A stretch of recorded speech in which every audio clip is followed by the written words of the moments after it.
Gentlemen, may I have your attention, please? The show starts in 10, 9, 8, 7, 6, 5, 4, 3, 2, 1, go.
What are you doing?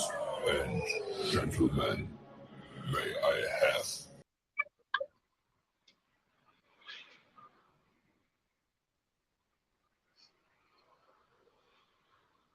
Well, I don't know what's going on. What is he doing? He's killing me here. Move him over. Hi, sir. Good afternoon. Good afternoon. What are you doing? What are you doing? I was trying something different, man. You gotta. I see that, but we get yelled at if we don't start on time. Hey, we are on time, man. We are on time. Don't worry about all that. Hey, welcome to the X-Man Show, ladies and gentlemen. It's Thursday. We're back. Is it Thursday? It is Thursday, sir. Wow, it's amazing. The off season's over, so you got a complaint. So go ahead and I saw your post earlier. You had a complaint. Go ahead. That's why before you even say a word. That is why you don't let Dirty type anything, because Dirty is. And I start there just like that. This is how I'm doing things for today. As a matter of fact, I'm gonna take part of the camera. Let me say something to this goon right here, or the goon that's about to be off screen for a second. I don't even know if I am off screen. Whatever. At this rate, he's muted, and I think I'm muted too. You know what? I lied. I lied. I ain't got nothing to say to nobody. No, I'm just teasing. No, after this goon, what he did last night, and like error field and whatnot. No, it's not Tuesday, Javier. It's Thursday, and we told you that. See, and I have to deal with idiots on a daily basis, and that idiot that usually is on this show every week with me, this is what I have to deal with. And I got an off season to deal with this goon too. And I have to deal with this crap.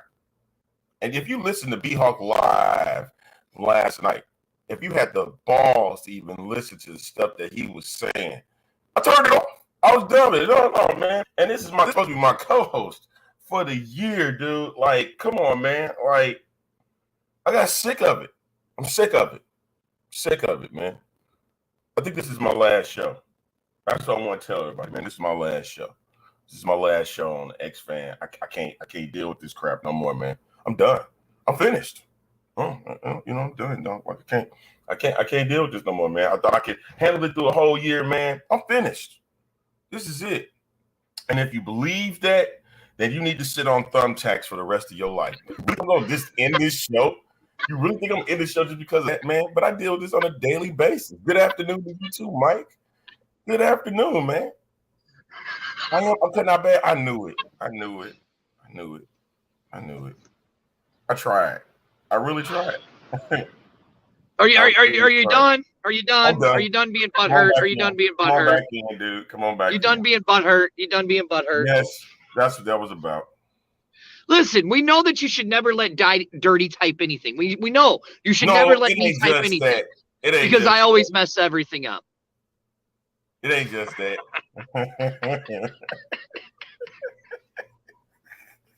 Welcome to the X Fan Show, the video podcast that X's out all the rest. I am one of the hosts, Dirty, and right over there is my partner in crime, Arlington. I can't breathe, man. For a second. I need a second. Arlington, you got you. Listen. I have enough pains in my butt. You just got to keep your eye on the target. Why are you putting me? Get out of here. We got a lot to talk about. We only have an hour to talk about it. Get me out of the single shot. I don't want to be in the single shot. Get me out of the single shot. I don't like being in the single shot anymore. It's stupid. It's stupid. Where did he go? Oh, did I lose Arlington? Oh, there he is. What is he doing? What is he doing? Get in here, will you? Come on. There's two of you now. I have two of you on here. I don't know what happened. Okay, there it is. That's what we have. Let me move this over. Wait, we got to move you back over. Welcome. All right, I'm sorry, is y'all. the I had to do that. I had to do that real quick just because. When did you become the unprofessional? Like right here, the good doctor says, "Eye on the prize, fellas." I understand, man. Hey, man, it's an off season. It's not. We don't do a show every. We won't do twice a week for a while. So right? gotta do a little crazy stuff every now and again. Oh wait, I got to put that out. Arlington yell at me. Let me put that out. I figured your rant would go on. I know I'm sounding bad out there. Is Dirty? No, I can hear you. Is Dirty giving out bad info again? No, actually, I'm not. Arlington, I mean, it's exciting. We're in the off season, right? We have the rookie draft coming up. We got HBCU showcases. We got rookie drafts. We got showcases around the cities. Like what was killing me was that you was giving all this info out on B-Hawk Live. And yeah, but I didn't go into it. So now let's go into it. Listen. You guys know that y'all are the B show. You're not the A show. Ooh, snap. Hey, sorry, Amanda. Sorry, Daddy Ed. Sorry, Dirty. Y'all are the B show. You got to remember, this is the A show. You don't reveal stuff on the B show. You reveal it on the A show. Yeah, that's why he said, keep your eye on the prize, fellas. Keep your eye on the prize when you do that. But anyways, let's get to it. Arlington, I find it awful funny that we're starting these showcases, right? And we're doing a rookie draft. We're doing the rookie draft virtual, which that's kind of weird. I mean, I guess they kind of did it in 2023. Really. I guess they kind of did. They kind of did the draft kind of virtually in 2023, if you think about it. Yeah. Players weren't there. It was just The Rock and Danny, and then our DJ and Danny and all of the XFL staff and coaching that were there. Now, the question is this one going to be different now? Is it going to be different? Or is it going to be kind of the same?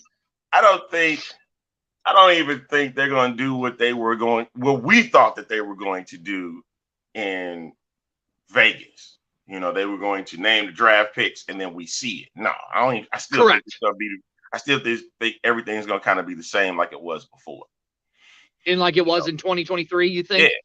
Yeah. Mm-hmm. That they're going to they're just going to have the draft and you're going to see it as you follow it virtually. This time we don't have to go to Vegas to make things happen.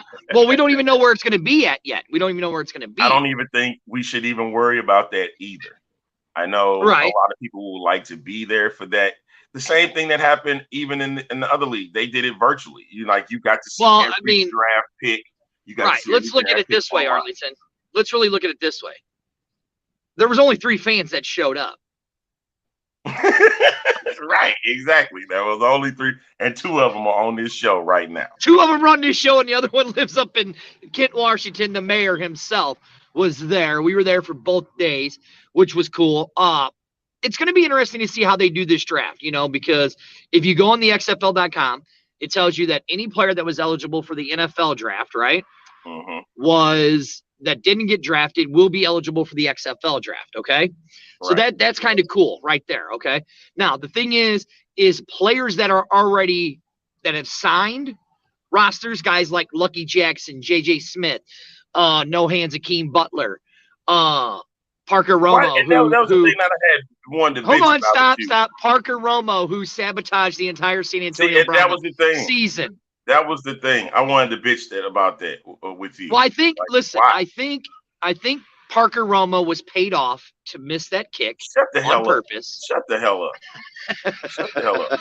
That's the stuff I wanted to bitch about, and you brought it right back up, man.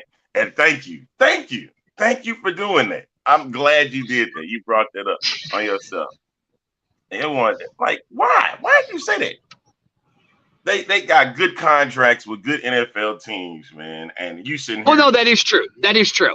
But the thing is if those guys don't make it, here's the thing: if you read in the draft on XFL.com, if they don't make their teams, they automatically go back to their home team. So it's not like we're losing all of our players. No. And teams aren't being stripped because XFL still holds the right to those players if they don't make their respective signing teams. Exactly. So there were 20 signings and then 60 invites.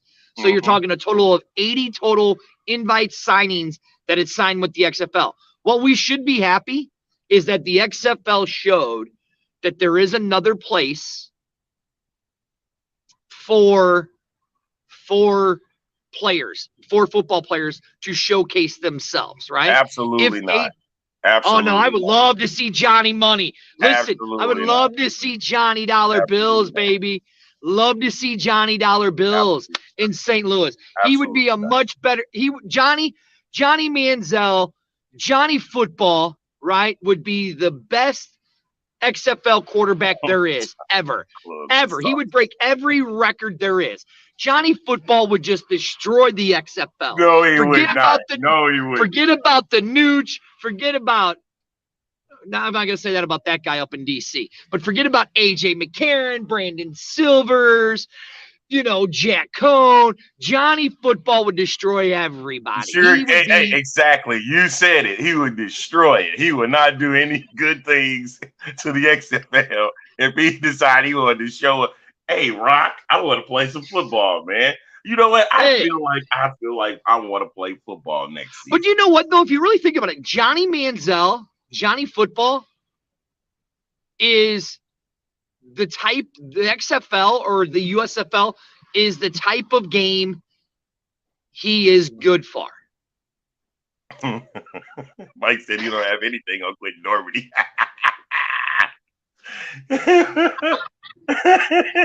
You wouldn't have anything on it. Hey, and I know I watched the Rough 'Em Up podcast. I wasn't on this week with Cullen Watkins, and I saw his list of top 10 quarterback. And I think number 5 on his list was Quentin Normandy. Yes, it was. The thing was, I know if you look at it, you have to keep an open mind with it. A lot of people was like, a lot of this, he said it himself. A lot of the list was controversial. It was because I was really tempted to see what his top 3 quarterbacks were. And I knew it was going to be at some point, and I'm watching it, like before we even get to it, I saw Danucci, Teamu, and AJ. And number 1 was AJ. And you can't deny him that. You really can't. I know I was critical of AJ, but yeah, you cannot deny that AJ McCarron was possibly the best player in the XFL. Okay, I'm not going to deny that. No. I'd love to see Cam Newton in the XFL. Everybody would. But listen.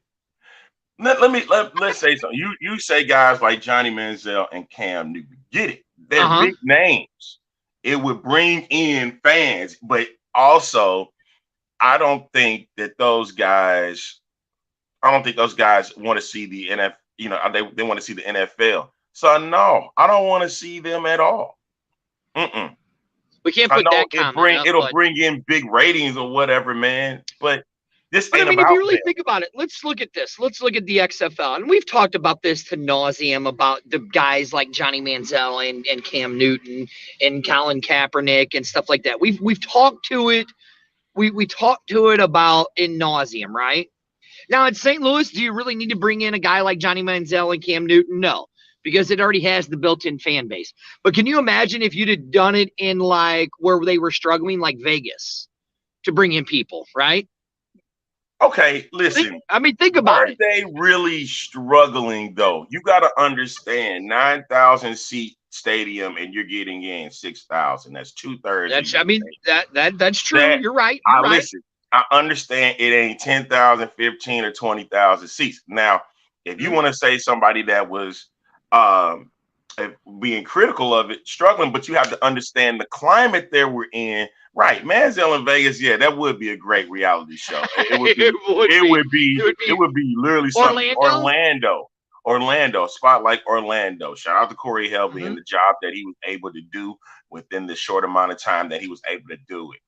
But correct. You gotta understand Listen, you gotta give the climate there, and you gotta understand the trust factor just wasn't there yet. Now I understand San Antonio, they had a big drop off from start to finish. And you want to see more fans get that, but trust me, after what we just seen this first year in the XFL, granted, most of these players are going to get another shot on these same respective teams, so there is room for improvement for every team. I agree. I agree with you on that one. So that's why you stick with what you have, and that's why I don't think AJ McCarron, even though he's going to get some interest, I think it would be best that he remains in the XFL, because he's going to remain as the top quarterback in the league, and plus his sons will get to see him play. That is true. I know a lot of people look at that like, okay, AJ's gone because of the year that he had.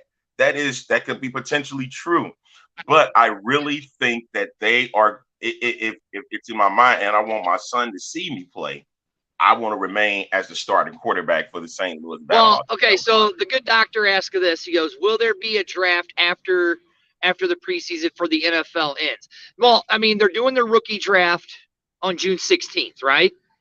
Or July 16th. Is it July 16th or June 16th? Yeah, no, June 16th. So next June month. 16th. That's right. Right. And then the showcases start in July. I mean, preseason's not good. I mean, now we did know they did a supplemental draft after. And yeah, the what? XFL did do that. They did do right. that. So I have a feeling they'll probably do. Right. They'll do another supplemental draft. I mean, I know this draft will be eligible for guys who, like I said, who were in the NFL eligible but didn't make it. So they're eligible for the XFL draft, right? And then all of the players that have been signed either had invites or signed. If they get cut, then they go back to their teams. So it's not like we should have a completely new team at all, because, I mean, they are expanding the roster from 51 to 90 players again. Okay. Right. And they're going to have to make cuts again going into 2024.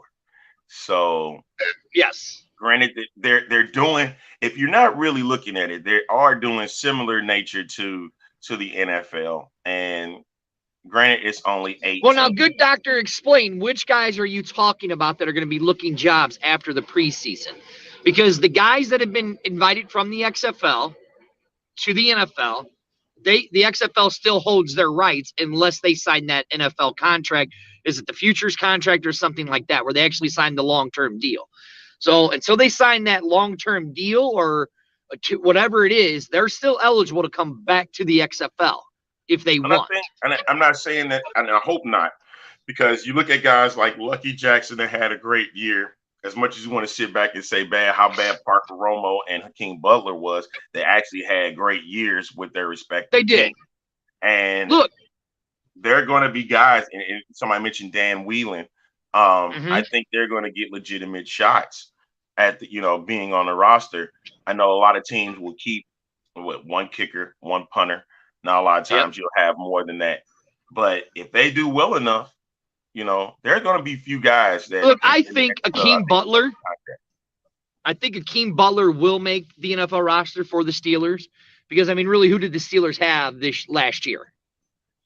Look, I'd say this: Hakeem would drop the routine passes, but he would make those impossible catches every time. And he's a so big I got to guy. give him credit there. He's a big guy, and if he does remain on the roster, Kenny Pickett will be happy to have a guy like. Now Scott says here, competition makes them better. You have to re-earn your actual roster spot.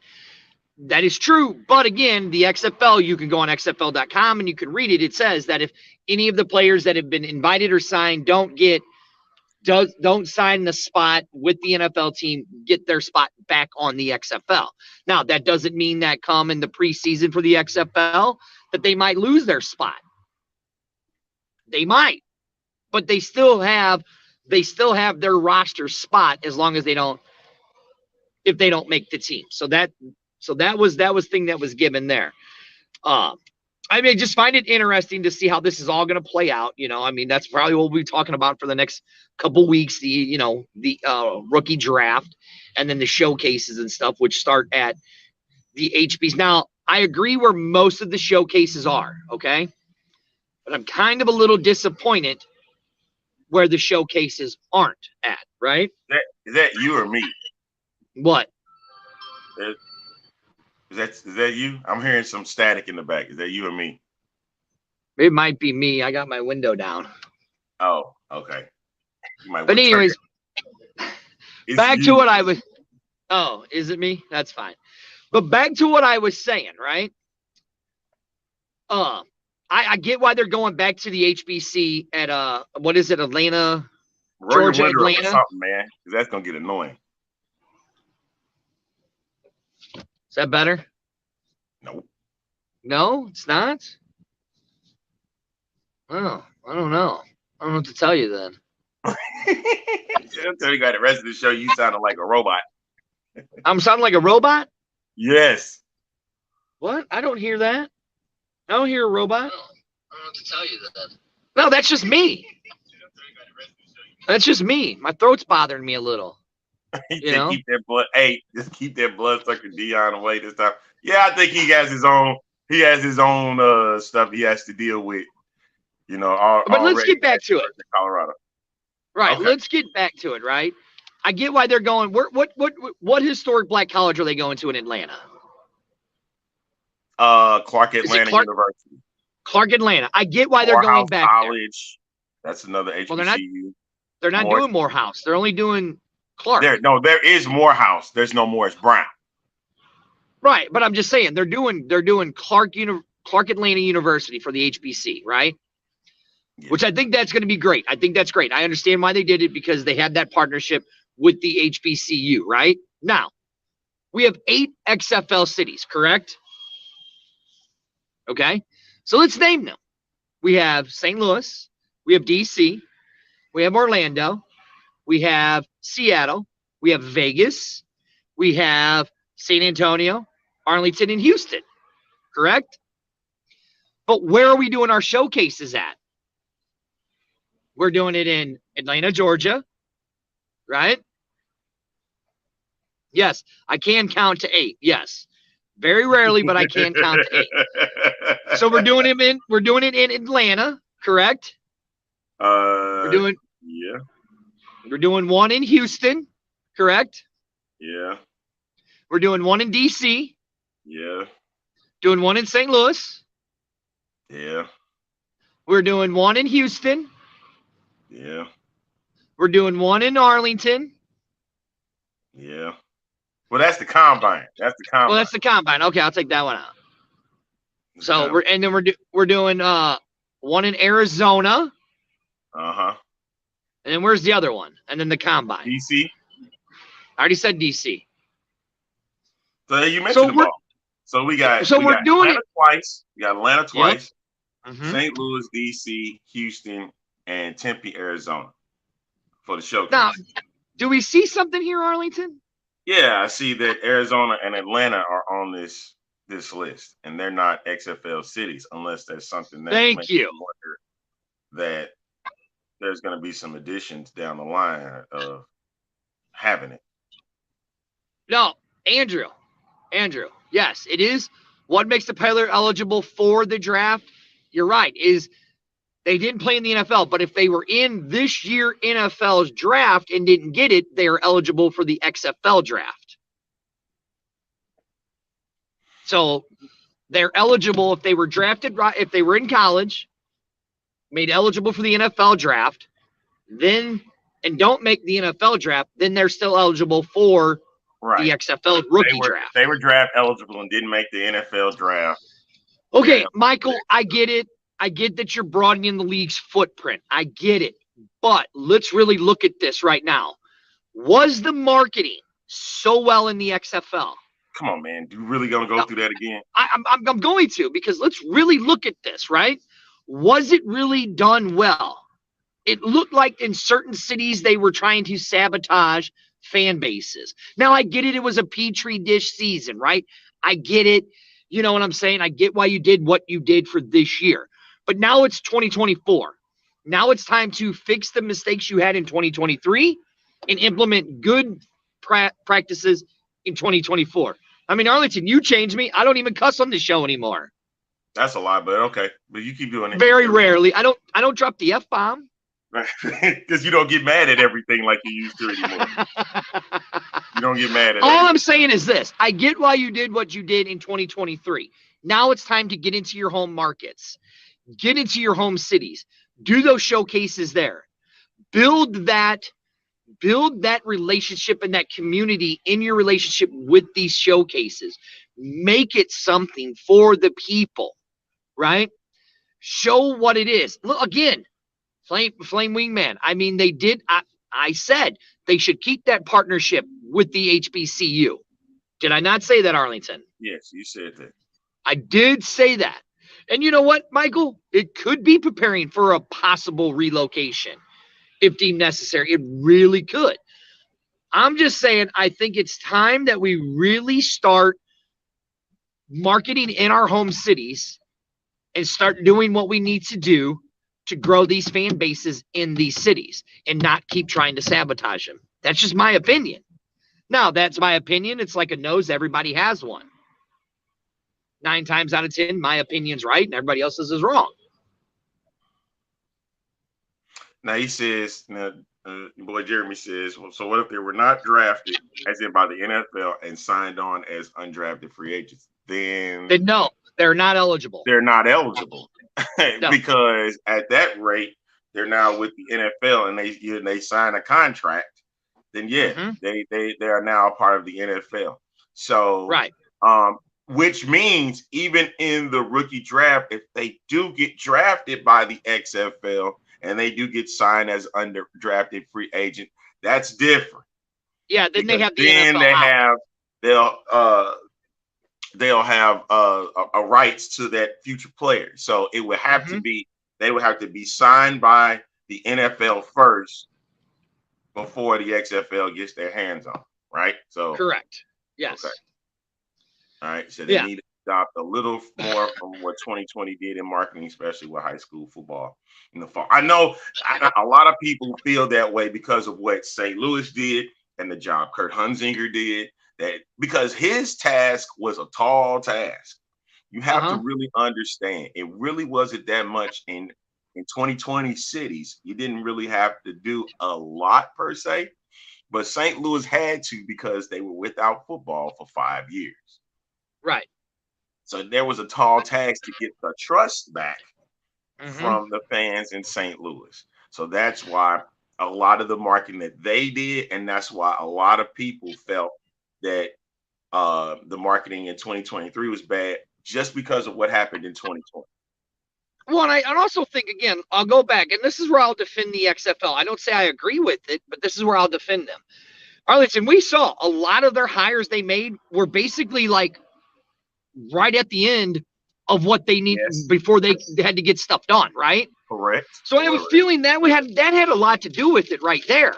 Right. Of why the marketing was so poorly done in this version around the XFL, because I think they were wanting to look for the right people, but it took so long for them to do that it kind of hurt them in a lot of places. It hurt them. It hurt them in a lot of places. I'm trying to be positive, but now you have it in 2023. It hurt because you got to understand that XFL brass, and I'm talking about the top, was they were taking it, and you thinking they were trying to find the right people. They were taking their sweet time getting that together. They were. And I know they wanted to get the right people involved, but it was just like, come on. Like here, Come I'll on, give man. you the You example. knew about this. Remember, that's what you, Dirty, were sitting there bitching and complaining about. You knew what was at stake. But remember, they did have hiccups along the way. Some When it people came were to let these go. logos, came to these teams and whatnot, there was some hiccups. So that's why Like you said, with Corey Helvey down there in Orlando. I mean, give Aaron down there in Vegas, who literally had 4 weeks to put all of the Vegas Vipers stuff together. And it turned out really good. So so I get why they did what they did, but now it's 2024. Now you had the season. Now you saw what it was. Let's improve. Know what we need to improve on and do it, right? That's what they need to do, and that's what I hope they do. And it looks like with these showcases, finally announcing them as early as they did, announcing the rookie draft as early as they did, they're fixing problems that they had from 2023, moving it to 2024. Now, come to social media stuff, they could be doing a little better. You had the Seattle days up in Seattle, where it said, oh, hey, by the way, Seattle Sea Dragon people organization will be doing cleanup days. Who knew about that? That was exactly because it was announced the day before. Who knew about that? Exactly. You didn't know about it. You didn't know about it until the day before. So that's what I'm saying is when it comes to their social media, they need to get a little better with that. And folks, if you haven't realized it, there is an off season, but it's going to be ongoing from now to February 2024 when this season begins. Yeah, exactly. It's going to be nonstop. Like the coaches are going to be going back to work. Many of them are going to be looking at new talent to potentially put on their rosters for next season. So it's really going to be interesting to see how this all plays out over the next few months of how this all plays out.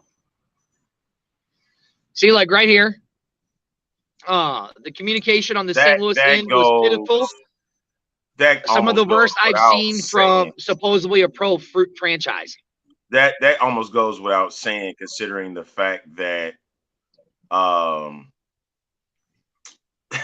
lot of the teams went through that. The communication. I mean, depends on the team. Huh? Depends on the team. Yeah. A lot of teams went. That's all I'm gonna say on that. A lot of teams went through it. So we got rookie drafts, XFL combines, and we got the good doctor is firing shots today. Yeah, we all know. That's why he's here. That's why he's here. So we got, like I said, rookie drafts coming up next month. Showcases begin June 18th. And they begin actually June 17th with the HBCU showcase, and then Atlanta right after that. So there are two separate. I know it seems like that. It seemed like it could be two of the same. No, those are two separate showcases. One dedicated for HBCU players, and then you have the Atlanta showcases for everybody or anybody that wants to participate. And here's what I'm going to tell you guys now: if you're a player, please do not send us your info. Please don't. Just go to xfl.com and you can register there. But please don't send us your info, please. I understand that we get players all the time and say, hey, check out my video. Go to xfl.com if you want to do that. We don't know.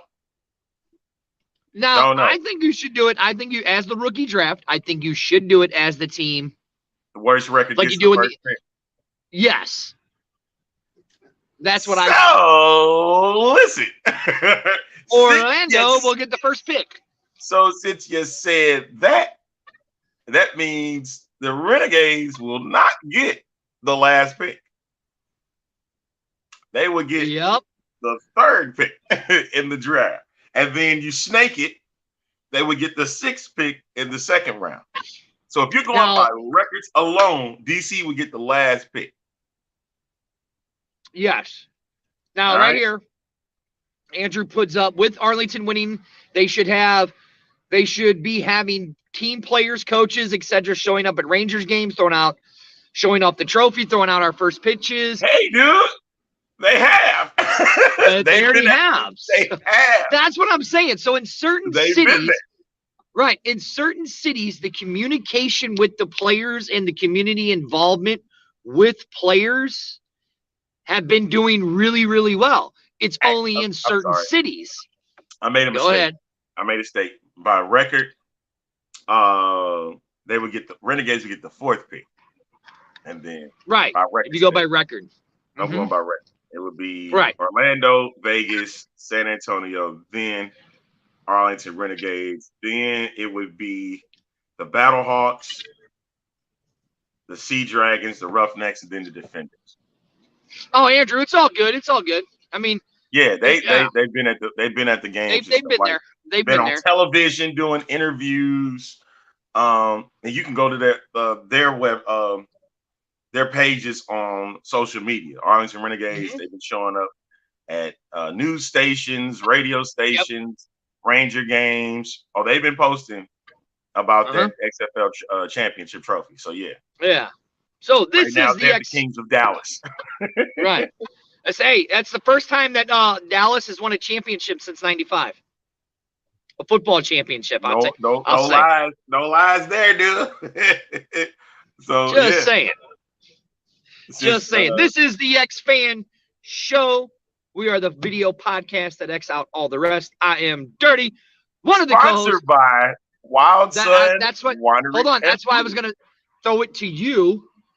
The other way. That's my co-host over there. Oh, over there. There you go. The one, the only. Arlington's Renegades. That's right, my Renegades, baby. My Renegades are champions, baby. So it looks like I almost have to dedicate my X-Fan show to the Arlington Renegades because of that. The Renahawks. Arlington, who are we sponsored by? We're sponsored by Wild Sun Winery and Brewery. Thank you so much. Brewing Company. That's what it is now? Oh, it's not the brewery? Okay. So Wild Sun Winery and Brewing Company. So thank you. Right, yeah. Thank you so much, guys, for everything. The St. Louis Renegades. No, you know what? Dirty call them the Renahawks, so there you go. Yeah, the St. Louis Renahawks, the Arlington Renahawks. But let's talk about the show. Taylor Mussolino, man. Right, yeah. I got to see my man Taylor there. He saw me. He's like, Dirty, let's get our selfie. We got our selfie. Coach Hayes, I got to see my man Coach Hayes. You know, he remembered me. I cannot believe it, though, man. Like, seriously, I know when we were there at the XFL championship, you know, and to see that many of our former Battlehawks got a championship now was like eye-opening. He called me a sons of bitch. He goes, come here, you son of a bitch. But hey, it is what it is. And the I know you mentioned last night about like the length of time during the games and the ratings and stuff like that. Yeah, okay, so let's talk about that here on the show. Well, for the XFL to get what it got for the championship game was terrific. And I know I saw that I think I heard you say something last night to the effect of the ESPN streaming numbers came out. Over 677,000. So you add average. You add that. If you add that average to what was put out, you're getting over 1 million viewers per game, or close to. Right. Close to, because I think the average viewers per game. Right. I think the average for TV ratings for the XFL was just over 700,000. I think it was, if I'm not mistaken. So now you're over 1 million, right? You're talking about the growth those first games got. One had got 1 million. No, both games got 1 million views. Yeah, you're right. Absolutely they did. So yeah, it's interesting to see how this goes, right? And we were all worried about, what's the streaming numbers? Well, we finally saw them. XFL finally released them. They averaged 677,000, right? Arlington, me and you had talked about if the XFL can get a total of between 450 to 500,000 for the entire year, that would be a success. They got 577,000 to attend the games. They were averaging, we did the number, Arlington, for the games, for the weekly games, they were averaging, 40,000 per weekend for XFL games? As you talking about for attendance, like per week? For attendance, for the whole weekend, for both days, Saturday and Sunday, for all 4 games. You cannot deny that it was not a success.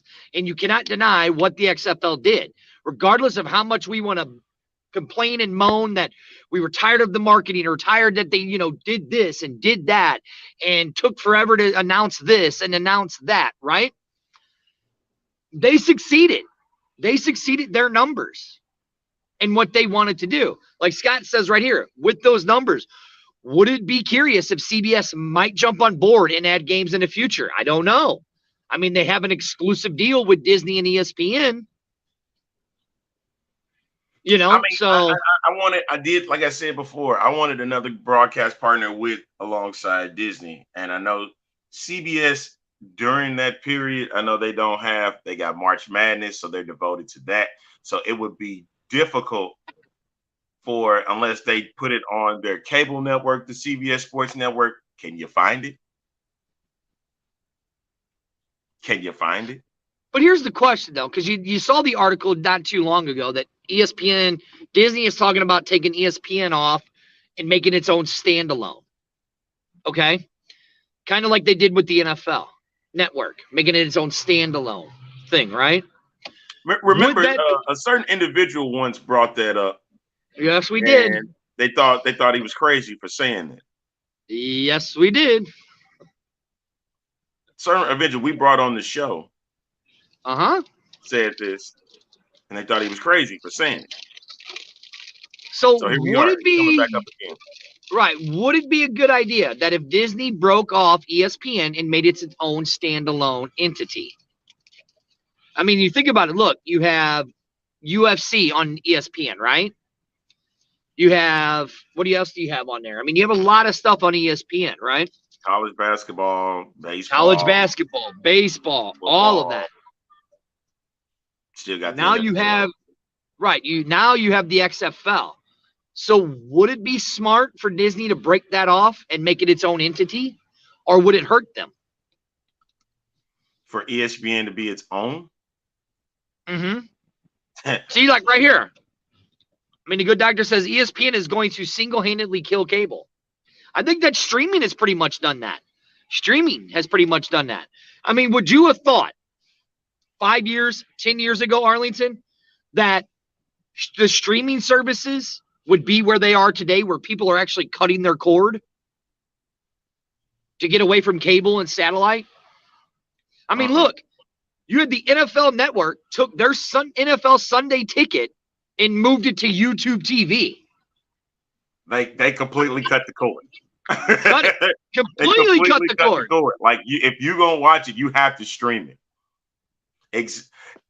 In a way, that's a whole nother topic or a whole nother show. And it's true. You do get to watch what you want, what you really don't. But I'm not going to discuss that. But yes, you do, because it's a la carte. And I know a lot of people would rather have a la carte more than like right here. Look what Russ said. Cable channels. Right. Russ is one of those 677,000 people that watch the games on ESPN Plus. Yeah, because that was something that was big for the XFL back in 2020. They wanted to make sure that they were able to get fans to watch the game wherever they could go. Same thing with what happened with the NFL, baseball, NBA, hockey. They wanted to make sure that fans around the world could watch their games wherever they may be. Tablets, phones, laptops. Wherever. I remember when we were coming back from one game, and it was a Sunday. It was I'm watching the XFL in the airport from my phone. Yeah, like right here. Ken says, it's nice to be able to watch it on the go. We're all always great, always ain't. We're not always at home. Yeah, I get it. I get Right, that. yeah. We're not at home. See, like right here, look what the good doctor says. I got my ESPN Plus for college games and my Apple TV for all the St. Louis sports games, soccer games. It's a la carte. You get what I'm saying? Like you get what you want from certain areas, and I know you would look for like shouldn't there be one place for everything? That's not how they're doing things. No, and Arlington, we had talked about it way before the season went. Like, who would the best fit for the XFL be? Right? We're like, who is the best fit? We talked about CBS. We talked about NBC. We talked about Paramount. We talked about Disney and ESPN. Turner. We talked about Turner. Talked about Turner. But it seemed like ESPN was the best fit for the XFL. And it showed out that it was. You know, like right here, look. I love being able to watch the games after going to the games. That was the main thing there. Like, if you missed the game, you could go back and watch it. Exactly. And that's what I did. The games we'd go to, like all the Battlehawk games, I went back and watched them after it to see what the people were saying, right? See what the announcers were saying. I would watch every single game on the ESPN app just to see it. You know, like right here, Good Doctor says there's too much money to made off of breaking apart anything and streaming. It makes sense for cable to go away.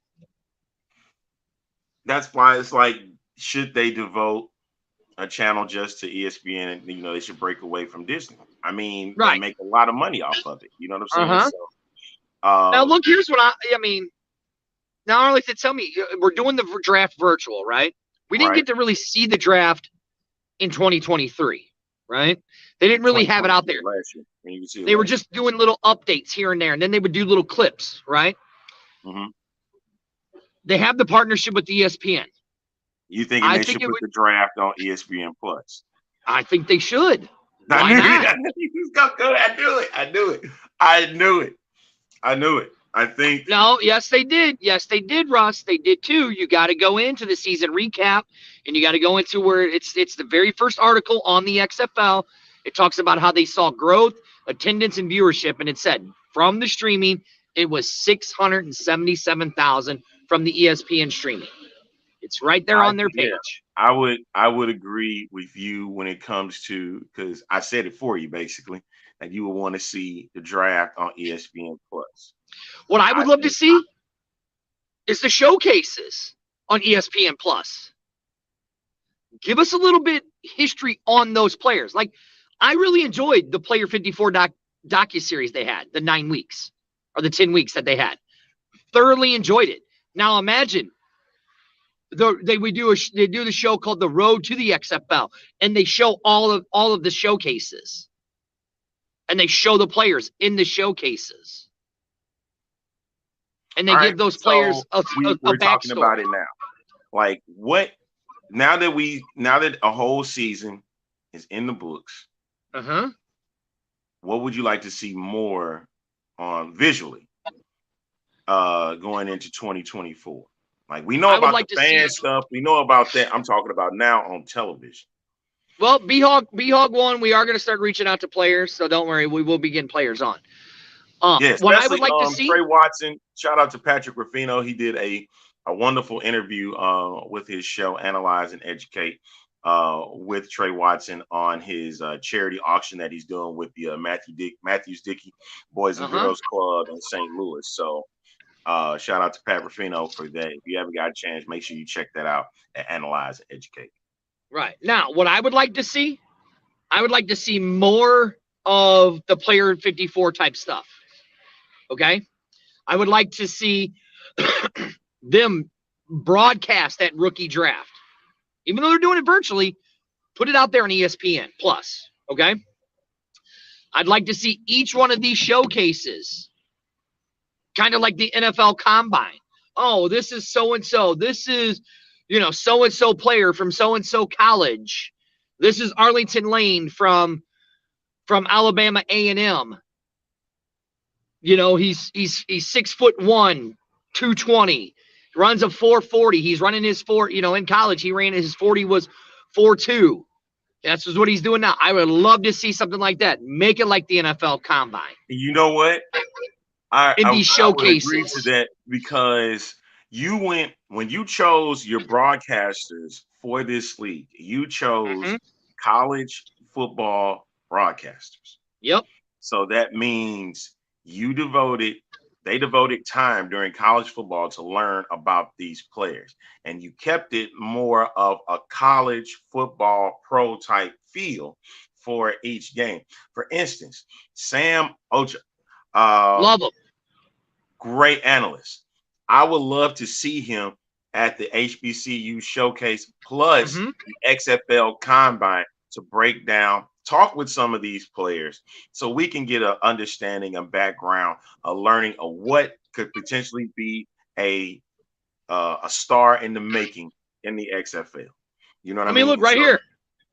What Scott says. Backstories are great for the fans to get to know and embrace the players. Exactly. And we're not saying it yet, but potentially movement and expansion is going to be said, within the XFL in the next couple of years. Of course, you want to get more into it, but that is the main thing here.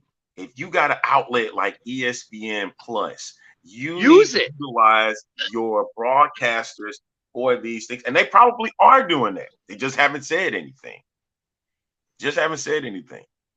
Look, I hear the wingman, flaying wingman says, I would say the XFL would broadcast the showcasing combines in years 4 and 5. They still have to get past year 3, even though year 1 was success. Listen, go on the XFL.com. Read their growth. They succeeded everything that they thought. Everything that they thought they were going to do this year, they succeeded it. And that's because of the fans. That's why they succeeded it. They said they're going to learn from their mistakes from 2023 and implement new things in 2024. I'm not saying you don't have to broadcast all of the showcases, but maybe broadcast 1 or 2 of them. Record them like how you said, Dirty, about the road with the player 54. With player 54. That is a phenomenal way to engage more with your audiences. And if you're saying that you're getting 670,000 viewers per for ESPN Plus, that would make it fantastic for more eyeballs to see what could potentially be in an XFL uniform. Right. So exactly. That's why I really believe. And remember, before the season even began, when we had guests come on the show, they were saying that that they should push faster. Like we shouldn't wait long. And I believe that waiting longer, 3 to 5 years, would make it simple. These days, people want stuff to be out quicker than that. Quicker. Look, I'll give them all the credit in the world. Were we irritated that it took them forever to get stuff out, right? Yes, we did. We thought we were irritated. We talked about why is it taking so long? I don't think everything in 2023 was a complete disaster. I think some things were, but I think their production side, like with the Player 54 docuseries, right? The presentations of the way that they put on their football games. I honestly think that people can sit there and bitch and moan saying, oh, well, the XFL's broadcasts were garbage. Were they? Because I enjoyed them. I seriously enjoyed all of their broadcasters. I thought they all did a great job. And like you said, Arlington, to me, the one that stood out the most was Sam Ocho.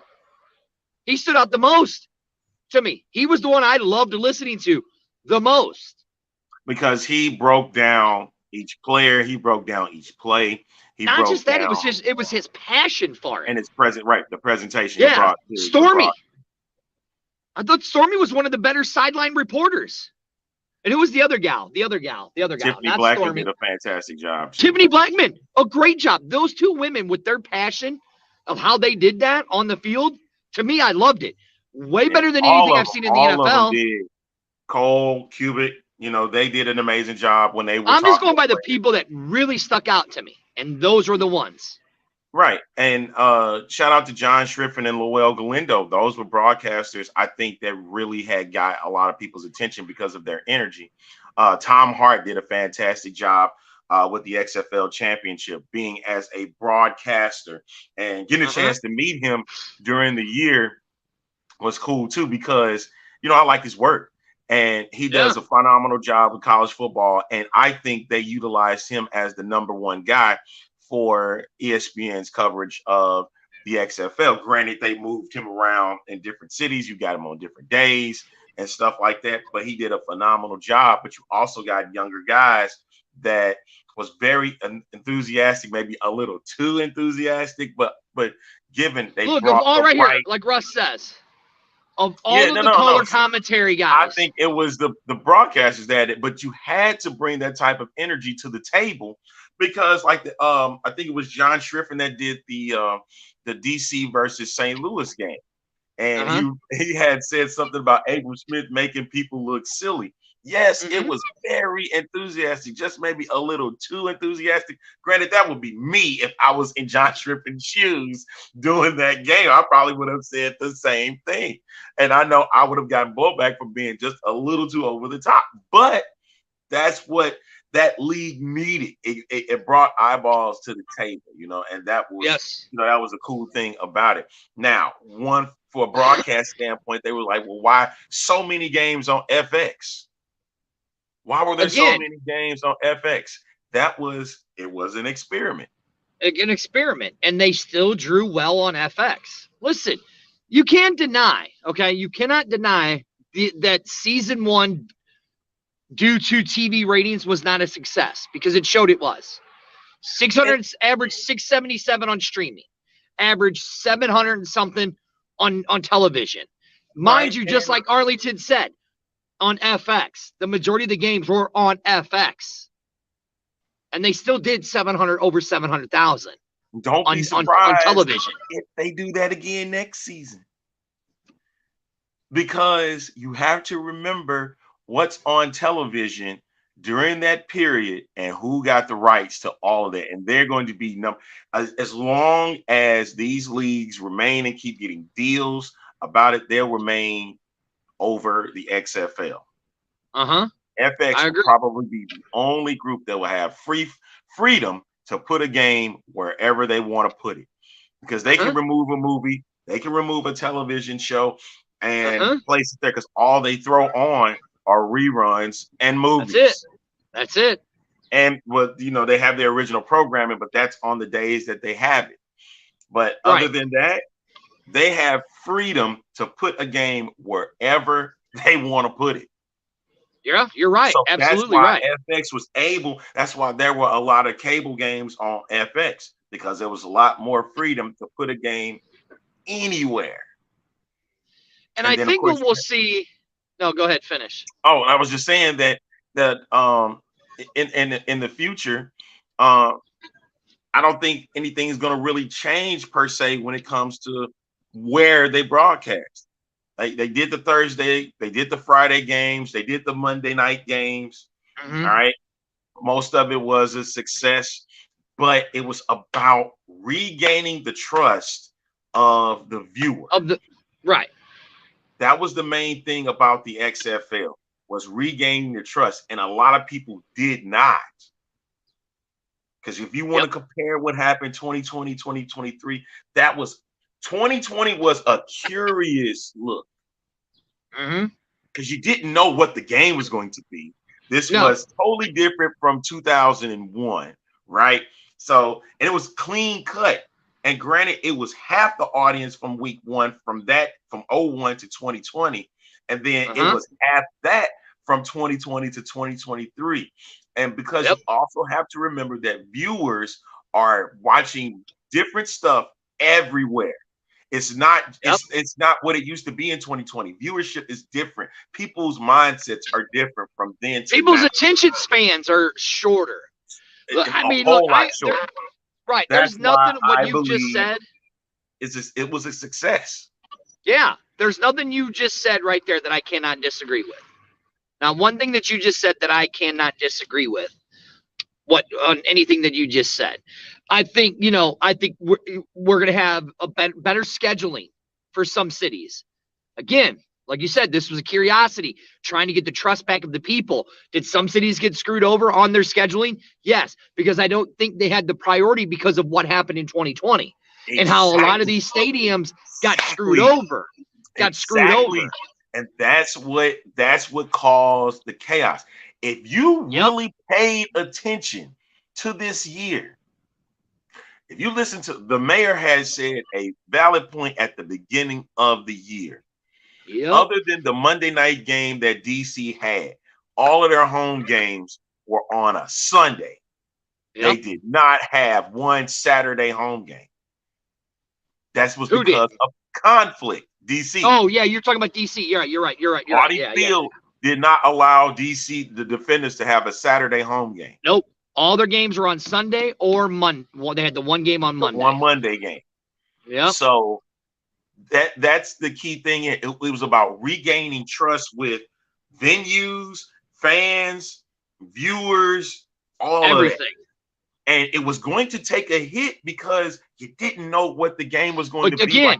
Arlington didn't really take a hit. Averaged over 700,000 weekly viewers. It did. 670. It took a slight hit because of the regaining of the trust. Right, but again, I'll go back to those numbers. What made it great, though. Right, I'll go back to those numbers. 600, over 700,000 on cable TV, on regular on television. Over 600,000 streaming average for ESPN Plus. So really didn't really take a hit. What it was is it was. I get what you're saying. I get what you're saying. But if you look at the numbers that way, but again, you can skew numbers any way you want. Right. But it was building it back up with the relationship with the venues, with the relationship with the networks, with the cities, the players, the teams, and the fans. It was building that relationship back up. And by that fault, they had a very big, in my opinion, it was a very big successful year for the XFL. Absolutely. That's what they're going to build upon going into next season. The game was great. I can't sit here and act like that it wasn't. Like, we got to see a hell of a lot more in the games than we did 2020. We got to see even 2001. We got to see 43 games of good quality football. Like 33 games were decided by one possession. 33 games in the regular season out of 40 were decided by one possession. Even the championship game was decided by one possession. One. That lets me know that the game in the XFL is great, and I know there are players that want to be a part of this. Yes. Because of the game itself.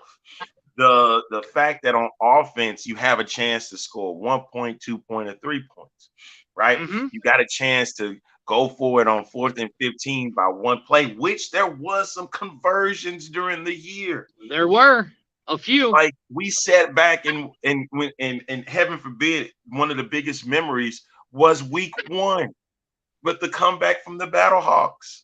All right, Arlington, what about this? How many times have you seen a fake punt work in the NFL? It doesn't happen much. That happened twice.